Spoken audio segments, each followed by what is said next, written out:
Hello friends, मैं सारिका आपका welcome करती हूँ इन्वेस्टमेंट प्लानिंग के सीरीज में। आज हम लोग चाइल्ड एजुकेशन इन्वेस्टमेंट प्लानिंग के सब्जेक्ट पर बात करेंगे।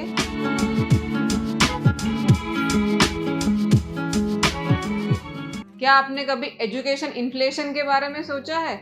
It is 8.5% in India. अगर आप आपके बच्चे को 18 साल के बाद MBA करवाना चाहते हो और अगर आज MBA का कॉस्टिंग जाता है 8 लाख रुपीस, तो वो जब वो आपका बच्चा 18 साल का हो जाएगा वो it will be 27 lakh rupees, मतलब वो 3.5 टाइम्स बढ़ जाएगा। तो इसके लिए हमने क्या किया है, इंडिया में 5 करोड़ से ज़्यादा बच्चे हैं जो हायर एजुकेशन नहीं कर पाए। क्यों? क्योंकि उनके पेरेंट्स ने उनके लिए इन्वेस्टमेंट प्लानिंग नहीं किया था, और किया भी है तो कुछ कम रिटर्न्स देने वाले स्कीम्स में किया है।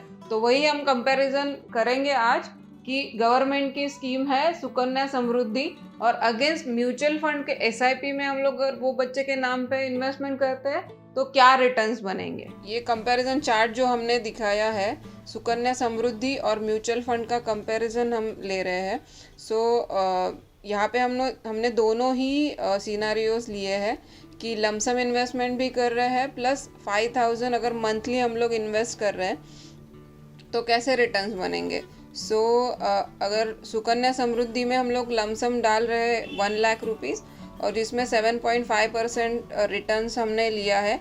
ये रिटर्न जो है वो गवर्नमेंट के पॉलिसीज़ के अनुसार डिक्रीज भी होता है।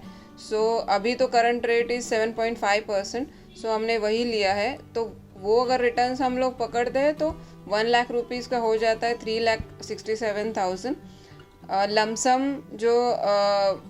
अगर हम लोग वही म्यूचुअल फंड में इन्वेस्ट करते हैं तो 1 लाख इन्वेस्ट करते हैं तो हम लोग 12% रिटर्न भी अगर लेते हैं मिनिमम, 12% रिटर्न हमेशा म्यूचुअल फंड में कैलकुलेट किया जाता है। तो वो क्यों किया जाता है कि जो भी स्कीम्स है जिनको 10 साल हुए हैं, ऐसे म्यूचुअल फंड में 80 स्कीम्स है और उसके सबसे मिनिमम रिटर्न्स जो बने हैं वो बने हैं 12%। हम लोग अगर ये भी सोचते हैं कि 12% मिनिमम भी हमें मिला है तो 12% से ही हम लोग कैलकुलेशन करेंगे। तो हमारा 1 लाख का हो जाता है 7,68,000। अगेन अगर हम लोग मंथली कर रहे हैं 5,000 पर मंथ हम अगर सुकन्या समृद्धि में इन्वेस्ट करते हैं तो रिटर्न्स 7.5% से बन जाते हैं 22,87,000। और वही हम लोग अगर म्यूचुअल फंड में SIP करते हैं तो उसका टोटल हो जाता है रिटर्न्स 38,27,000। इतना डिफरेंस आता है।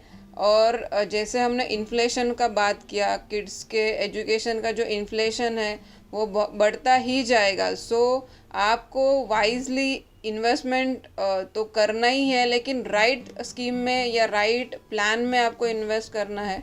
जैसे हमने कंपैरिजन किया कि अगर हम लोग सुकन्या और कोई भी इंश्योरेंस स्कीम में अगर बच्चे के नाम पे पैसा इन्वेस्ट करते हैं और अगर म्यूचुअल फंड में करते हैं तो हमारा रिटर्न्स कैसे होता है और हमारा जो बच्चे के लिए एजुकेशन है वो कितना इजीली हो जाएगा, राइट। तो अगर आपको म्यूचुअल फंड्स के बारे में जो आपको आपके बच्चे के नाम पे स्टार्ट करने हैं, इसके बारे में आपको कुछ भी कन्फ्यूजन हो तो आप हमें कांटेक्ट कर सकते हैं। Thank you.